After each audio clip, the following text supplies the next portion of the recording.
folks, Daniel Wickwire here, and welcome back to another episode of Kaiju Movie Review. I am, as always, joined by my ever-loyal co-host, Mr. Zach. Yeah, and I've honestly spent the last 2 weeks hiding in a cave. It's what you gotta do, man. I mean, you gotta hide somewhere. And I assure you, this time, Mr. Zach will not be waiting in a freezer for me to enter only to twist and pop my head off and drink out the supple fluids from inside. Yeah, I'm definitely not going to be doing that. You never know. Vampirism is the big thing these days. You might just be keeping it secret. Sorry, extreme vampirism. Mr. Zach, why don't you go ahead and start today's episode with your bit of news for the week? Yeah, so I'm going to kind of continue my recent trend of talking about some Ultraman here, as the last time we recorded I talked about Ultraman Neos starting on the Toku network here in the United States, and I can report it 2 weeks prior to the release of this episode, they just started showing Ultraman Nexus on the channel. And they've already revealed at the beginning of June, when Nexus is done with its run, they're going to be playing Ultraman 7X on Toku. Nice. They are running through the Ultraman series. I have actually just recently, Angel just told me a little bit ago about Nexus, and I've never seen an Ultra 7X, so that's kind of interesting. So yeah, we got two more that have never gotten stateside release, are either currently available or will soon be available via to the Toku Premium Cable Network. So please go watch them. Good ratings. Yeah, if you have access to it, do it, man. It's definitely a cool thing. I'm glad to see they're continuing to support the franchise so strongly on the network. Yeah, it'll look good if you guys watch it. You know, the higher ratings they get, they might be like, well, maybe we'll do a release over here. Still wouldn't hold my breath, like a DVD or a Blu-ray release. Still wouldn't hold my breath, but it's always a possibility. Hey, Shout Factory's giving us Super Sentai. Maybe they'll just decide, you know what? Hey, let's do Super Sentai, Ultraman, and Kamen Rider. Why the hell not? I'd be all for it. But my news is actually care of my wife. She was nice enough to dig this bit out because I was busy and technically forgot. But this actually was announced a little over a week ago, on the 4th or 5th. That we got a little more information on the new NECA 2001 Godzilla. That'd be the Godzilla from GMK, Godzilla, Mothra, King Ghidorah, Giant Monsters All Out Attack.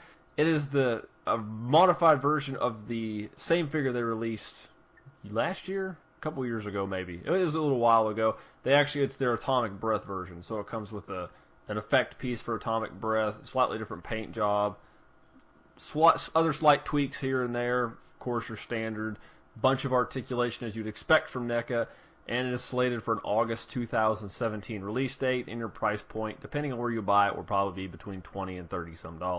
Yeah, it's a pretty cool figure. I saw the initial images of it, and I mean, just going based on NECA's track record, they've done a pretty good job with most of their Godzilla stuff. And I mean, I sent you a picture last week when I was in my local Toys R Us. They just put out a Shin Goji figurine. So yeah, and looks pretty good from what I've seen. I've not gotten first-hand experience, but just images on the internet. And NECA does a really good job for if you don't compare these to the SH Monster Arts line, which is essentially a Japanese equivalent, but those are much more expensive and the details a little bit better. But NECA's between $20 and $30, I think, is pretty fair for that. So, yeah, definitely, I agree with you. And I mean, as far as North American distributors go, at least on the affordable side, NECA is definitely a good one. Oh yeah, definitely. But the figure does not come with a mushroom cloud, so those of you who have seen the movie know what I'm talking about, but that is not a thing.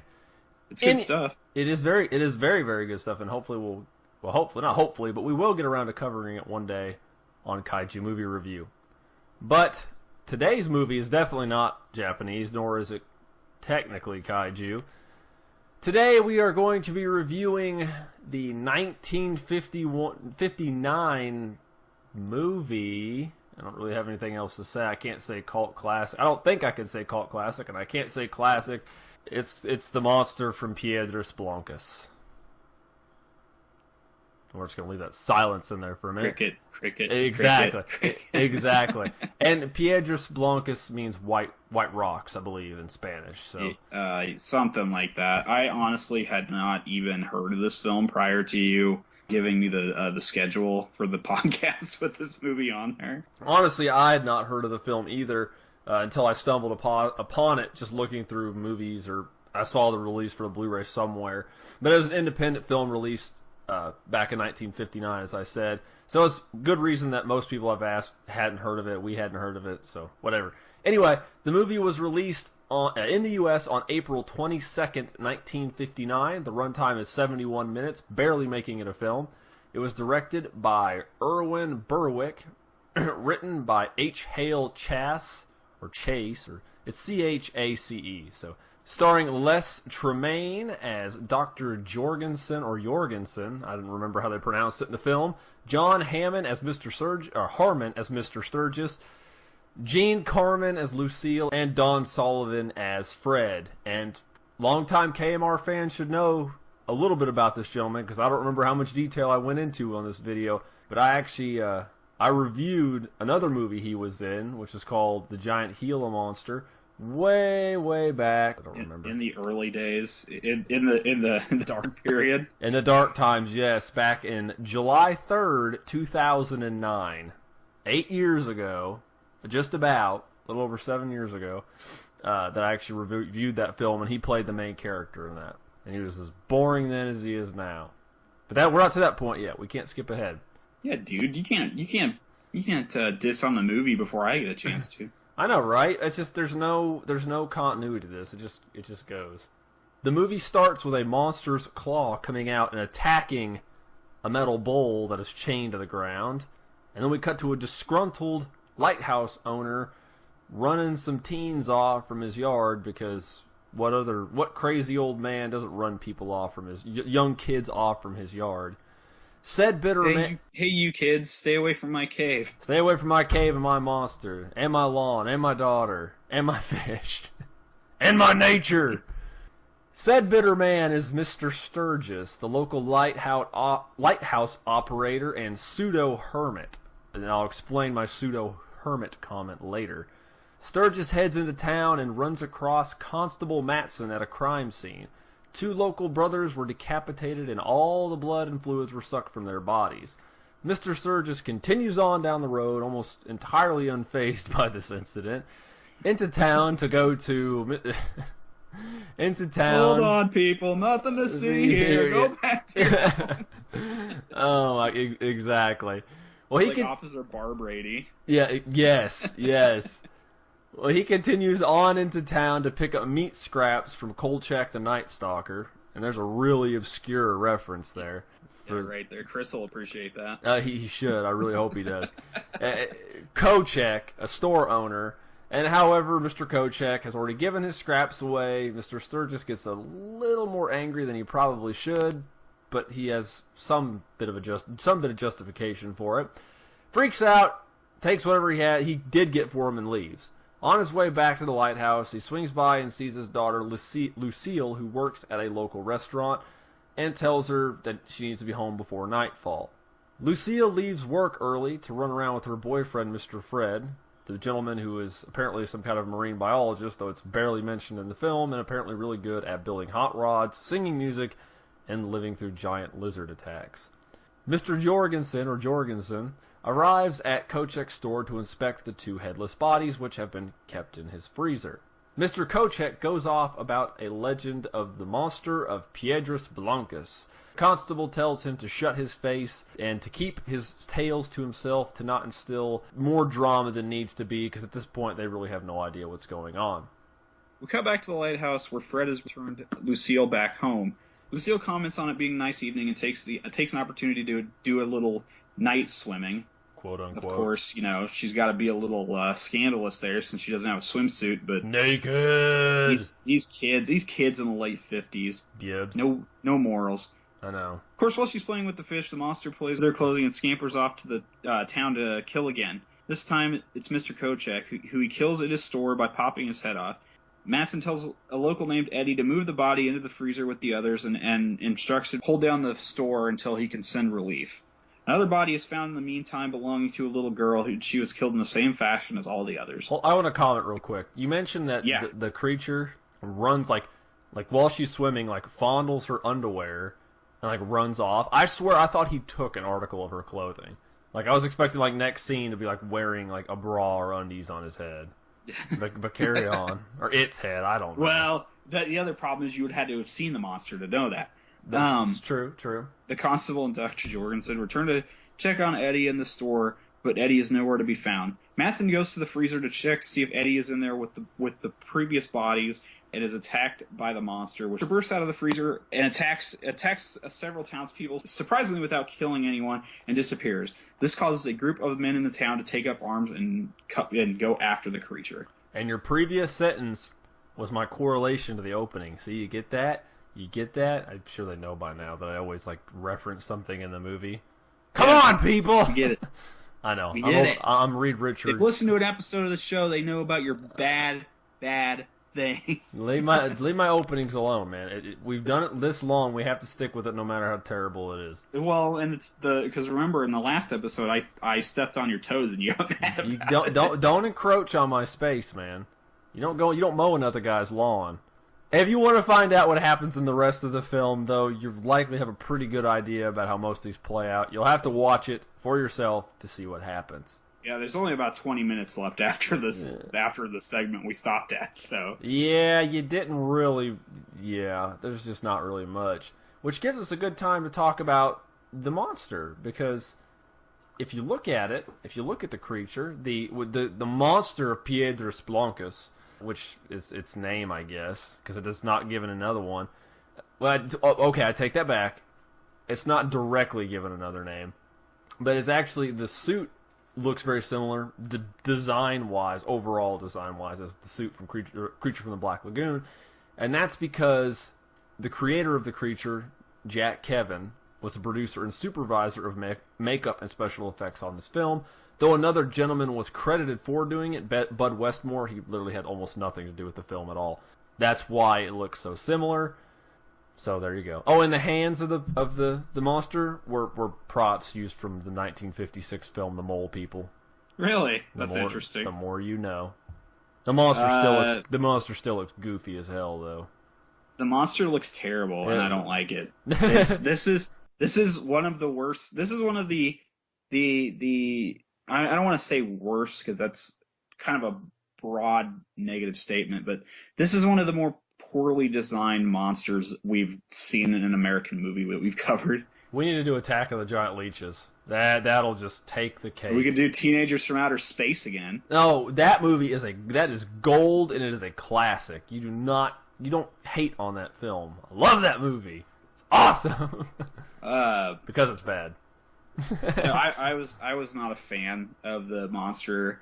I don't like films like this, and I think this comes from how much I actually ended up enjoying Revenge of the Creature when we did that a few months ago.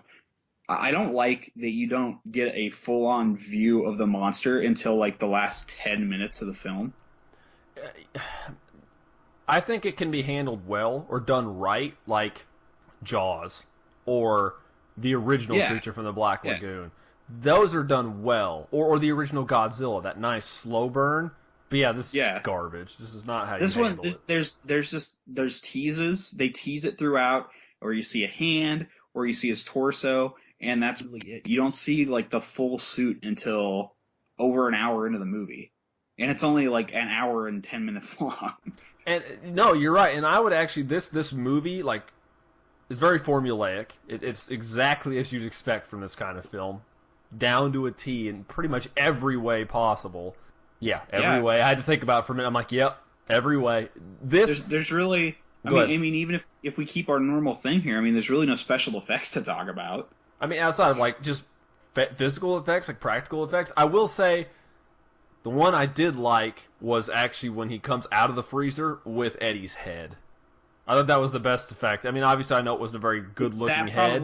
That probably was the best effect in the film. Yeah, and I'm not going to spoil it, and I know we're jumping ahead, But I have to say this before I forget, the ending is just completely stupid. It is the stupidest ending of that movie. It's so dumb. So dumb. So dumb. Ugh! Yes, back to the creature. One other thing I can make note of, actually two other things I'd like to make note of before we move on, because he did mention special effects, and like you said, there's not really a whole lot to talk about. There was a little more blood in this movie than what you normally see at the time. This is 59, so there was a little more, but not a bunch. Yeah, and I mean, to be fair, I mean, seeing the severed head was probably pretty out there at the time. Yeah, it was. It was pretty strong. From what I can remember of cinema at that time, it wasn't so. That didn't really start getting big until the middle to late 60s. You started seeing a lot more of that. Well, there's a few other exceptions here and there, but that's me remembering off the top of my head. Two things. The suit was used again in an episode of Flipper. Because he's faster. Of all things. Because he's faster than lightning. It was a reference of they were filming some kind of monster movie, I guess, in that episode of Flipper, and they had used the suit, repurposed the suit. Or, sorry, they used the suit again. And that suit actually came from a different movie altogether, which was a film called It, The Terror from Beyond Space. The body was about the same, but the head, hands, and feet were different. And I like to bring up It because it is actually an inspiration for one of the best sci-fi horror films of all time, the original Alien. So you can go from It, which we need to review It, The Terror from Beyond Space. We really need to.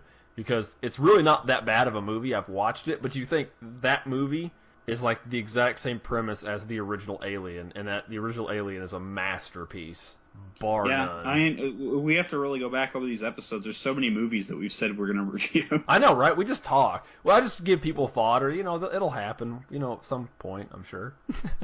But that was another thing I wanted to mention. And then I said they didn't pin the monster down an exact name.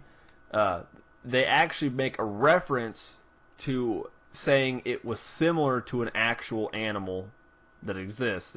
It's an extinct genus of larger reptile. It's Anthracosaurus, which is a labyrinthodont, which are just they're big reptiles, land-based quadrupedal reptiles. I'll have a picture up there. But I like to mention that because it's cool they actually referenced an actual genus of extinct animal, though it looks nothing like the actual creature. But it's neat they made that correlation. So I just thought good on them. Fun. Good on them for the time actually doing the research. Yeah, paleobiology, baby. I love it. But we're past that now. We've talked about the monster. We've talked about a little bit about the special effects. Let's go ahead and talk about film availability and pricing. Zach, what did you manage to find on the eBay? All right. Well, it looks like the DVD copies of the film will run you about $10 to $15. Blu-rays look like they run in the 15 to 25 range. Just kind of depends on, you know, what kind of seller you're getting and the condition of the film and all that fun stuff. But it's not a particularly hard film to find, from what I can tell. It looks like it's still in print on both DVD and Blu-ray, so it shouldn't be one that you're going to have to, you know, go out of your way to look for or pay an exorbitant amount of money for, like some of the films we've talked about or attempted to talk about in the past. That's very true. It's very true.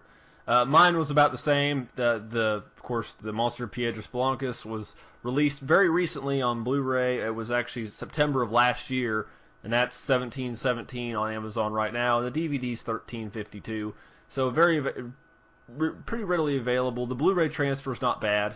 Not sure how Zach would about watching it, but I actually purchased the Blu-ray for better or worse, and it's actually the Blu-ray transfer's pretty good for a movie of that age and quality.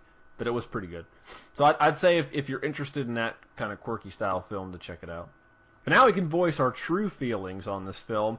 Closing statements and recommendations, Zach. What do you think? You know, I gotta say, Mr. Dan, I wasn't a fan. How am I not surprised? No, I thought the movie just kind of, it was slow paced. I don't think they did a very good job of like hyping up the monster for the most part. And I feel that the viewer knew it was the monster, and in the film they just kept chasing red herrings, and it was just because, like you said, it was just really formulaic. It just wasn't all that entertaining. It seemed like they were trying to branch together a bunch of thinly knit plot lines. Yeah, exactly. I mean, that's like I said, it just felt like they were just the inspector and the doctor were like just chasing red herrings the whole film. Like maybe it was a lighthouse keeper. Well, it couldn't have been the lighthouse keeper because he got attacked, and then you couldn't, well, then who could it be? What happened? Who's killing these people? How is there no blood? How, Yeah, there was nothing else to give it a red herring though, because like you said, there was, like I said, they blamed the lighthouse keeper, Mr. Sturgis, but then once he, fell, whatever, fallen and I can't get up, there was nobody else to blame for it. So it wasn't like there was it wasn't like a biker gang was in town. It's got to be them, point the finger at somebody. There was nothing else. It was the dog. What was the dog named? Ring? I don't even know Ring. the dog. It was Ring. It was Ring. That's what I thought. I was like, gosh, it's an unusual name for a dog. It's funny how we're focusing on that part of the story, that we're concerned about the dog's name and the well-being of said dog. Does that mean you don't recommend the movie, Zach? I do not. I can't say I do. I mean, especially with both the DVD and Blu-ray costing over $10. Like, I could say if you were like absolutely just curious about the movie and how bad it really is, maybe bite under $10. But at the current prices the DVD and Blu-rays are at, I can't recommend it. I'd give it some time. Like I said, I've noticed there's a lot of these really obscure movies like this coming out on Blu-ray, which I appreciate because I hate buying old DVDs of these old movies because most of them aren't properly restored. They're just thrown on there. And the Blu-rays, they've given a little more love, it seems. Yeah, well, a lot of these films, too, like especially ones this old, a lot of the older DVDs are just public domain copies of the film that are just floating around. Exactly. So you end up getting a really horrible... I mean, I watched it on... I just watched it on YouTube, and the quality was okay, but it wasn't great. Well, like I said, the Blu-ray's pretty good. I mean, it's not like Star Wars Episode 4, which is like, I have no idea how they did that Blu-ray transfer because it looks like a brand new damn movie. If you hadn't, do you have that, Zach? The only Star Wars I have on Blu-ray right now is Episode 7. Yeah. So I haven't seen it. But I've seen some older movies, like, there are films like the original Gojira Magnificent is really... 7. Yeah. The original Gojira I have on Blu-ray. Really the original good. Magnificent 7 is from the 50s, I believe, and that looks fantastic on Blu-ray. Yeah, there's ones that are handled really well, but this one was, not to get on a tangent on those movies because we could be here frickin' forever, and that's not what the show's about. The movie was handled well transfer-wise. I thought it looked pretty good, but like Zach said, it's not usually what you get from these kind of movies, so it's kind of unexpected to see that, especially for a movie that most people don't even frickin' know anything about. Don't know nothing, never heard of the damn thing, but yeah. Anyway, I'll let me give my 2 cents on the film, because my 2 cents is going to be like $4 when I'm done. Not worth $4, but that's a lot. That's a lot of pennies, dude. It's lengthwise. We're not talking about actual value because it's less than that, I assure you. I don't know what to think of this movie. I still don't know what to think of this movie, so I will give it a meh. I say watch it if you think you need to see it. I feel this movie, to me, as though I mentioned earlier, it was very formulaic. It reminded me a lot of Revenge of the Creature. A lot. When we reviewed it, except it was shorter, so... But it still didn't feel as short as Revenge of the Creature. This movie felt longer than that. Revenge of the Creature was a better movie. It was. Yes, it was. But I feel this is like a fourth Gilman movie. That's what it feels like to me. And I understand that it was heavily inspired by the Creature from the Black Lagoon films, as you could see if you just watch it. Like the pacing, the shots, like the scene I mentioned at the beginning where the monster grabs the bowl, because the thing is the lighthouse keeper puts scraps in it so it doesn't attack people. He's kind of like safeguarding the town, so he's kind of like an unsung hero, even though he's an asshole to everybody. Nobody realizes it until it's too late, kind of thing. Make him a martyr or whatever. Anyway, it feels like that. Like I said, he grabs the bowl at the beginning. It's like the original Creature from the Black Lagoon, where he attacks a dude in the tent, and all you see is his hand. Of course, nowhere near as well done. But that's what the movie reminds me of. Very, the pacing wasn't good like that movie. It was slow in the beginning. There were a lot of thinly knit plot lines. They're like, oh, let's try to bolster this, and some of them didn't go anywhere. The only character that really had any depth seemed like was Mr. Sturgis. I mean, and if you if you want to boil into everybody else was just kind of one-dimensional and kind of poorly acted for the most part. Especially Fred, the boyfriend. But, that's just what I expect from that gentleman.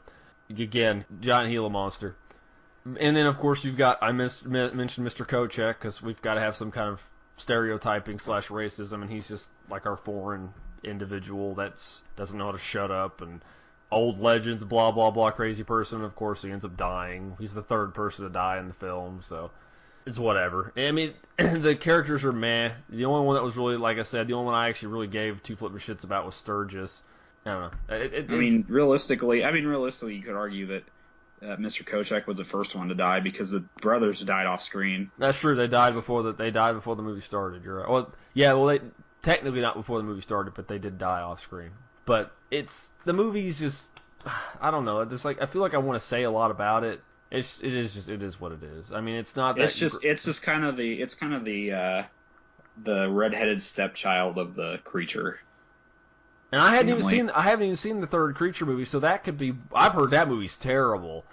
So I've also heard nothing good about the Creature Walks Among Us or whatever it's called. Yeah, because I always remember talking, like when I was little, my dad always told me about a third Creature movie. Never seen it, never heard of it, never saw posters, never seen it shown anywhere on like AMC, TCM, or whatever, and nothing like that. Never watched it, but I've heard of it, never watched it. I don't know what's going to be worse, but that's just what it felt like. It was thin. The end of the movie wasn't a very good payoff. There was a few effects that were interesting. Like I said, the head. Oh, here's a little quick trivia note. Eddie, the monster, kills the guy. Did the head appear in Flipper too? God, it would have been awesome. Like Flipper playing with the head. Like, no, Flipper, no. Like, he doesn't understand. He's an animal, and he thinks it's funny. Dolphins aren't as cute as everybody makes it out to be. Anyway, that's a personal tangent of mine. Anyway, the funny note here is Eddie, the guy the creature kills inside the freezer that he tells to stay there, stay behind, is actually the guy that plays the creature. Oh, that's kind of interesting. So the creature kills himself. So inside joke there. That was like a little bit of trivia I read. I was like, that's actually pretty funny. But there you go. I don't know. I'd say watch the movie if you want to. You might wait till the price goes down on the Blu-ray, unless you really just want to see it. If you're into the whole Gilman, Missing Link kind of films, it's just whatever. So Zach, now that we've talked about this somewhat depressing film, why don't you go ahead and start moving us out the door, and we can close out this episode for the day. Absolutely. As always, you can find me over on Twitter at CultureZact. And you can find my writings, which are typically about video game related nonsense, over on cultureshock.com in the Culturecade.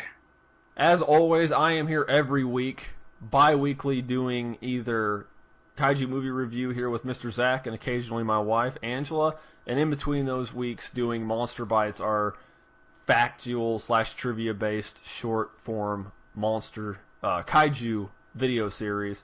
I will include below links for the Facebook page for KMR, the KMR Twitter account, mine, Zach's, Angela's. All the important links you need will be down below. And I think that's about all I've got to say so far. Considering another live event. Yeah, Considering another live event. I don't know what. I do want to say, too, I want to give a quick shout-out to one of our followers on Twitter. Gentleman goes by the handle Nothing But Crust. He shared a really cool Godzilla Laserdisc set. Last week. Oh shit! Yes, I missed that. I don't know if you saw it. He got a really cool Laserdisc box set of Godzilla films and shared the artwork and stuff on the slips and stuff. And it is very, very cool stuff. I'll find it, Dan. And I'll send you the link. I'll check it out. I'm sure it'll be on the KMR page. So he follows us. He's I believe he's one of our listeners. So give him a shout out because that was a very cool thing he shared for us. But we appreciate any of the fan involvement. Just like I said, we appreciate all you guys for tuning in, commenting, subscribing, liking, following us, whatever. Just we like the involvement. We're here for you guys to make this enjoyable. To make it. We want an engaging community, and there's enough negativity going on. So we'll try to make it as nice as we can. Have a good place for folks to come. Exactly. We use some bad words. Exactly. We like to be friendly with all of our people. I use some bad words. So, yeah, occasionally. So, you can join us again in 2 weeks when we will further stretch the definition of Kaiju movie review with a review of Anacondas. So that'll be fun. Until then, go ahead. I say if you guys have anybody to be pissed off for this, you can blame me because I'm like I really want. I'm thinking of the future here. I'm thinking of monster movies and stuff. I want to inject the giant animal genre. So let me know what you guys think. We were going to get there sooner or later. Exactly. But until then, thank you so much for joining me. For Dan, I am Zach, and I want to wish you a fabulous week. For everyone out there, so long, and thanks for all the fish. Have a good one.